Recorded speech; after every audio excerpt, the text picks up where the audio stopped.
সাবেক মন্ত্রী নুরুল মজিদের মৃত্যুর ১০ ঘন্টা পেরিয়ে গেলেও তার লাশ নিতে হসপিটালে যায়নি তার কোনো শুভাকাঙ্ক্ষী অথবা তার কোনো আত্মীয়-স্বজন। কোথায় গেল সেই শুভাকাঙ্ক্ষীরা? কোথায় গেল সেই মানুষেরা? আমার মন্ত্রী আমার মামা লাগে, মন্ত্রী আমার খালু লাগে, মন্ত্রী আমার চাচা লাগে, এইসব পরিচয় দিয়ে বেড়াতো যারা। এখান থেকেই বোঝা যায় ক্ষমতা চিরস্থায়ী নয়। আপনি যতদিন ক্ষমতায় আছেন ততদিন আপনাকে মানুষ ব্যবহার করবে। আপনার ক্ষমতা শেষ, ছুঁড়ে ফেলে দেবে আপনাকে এই মন্ত্রীর মতোই। তাই যখন ক্ষমতায় থাকবেন নিজেকে সামলান, নিজের ক্ষমতাকে সঠিক কাজে লাগান।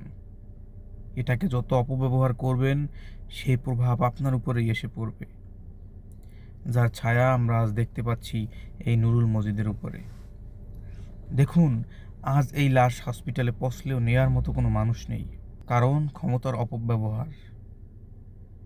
তাই ভবিষ্যতে যারা ক্ষমতায় আসবেন সাবধান হন, এখান থেকেই শিক্ষা নিন।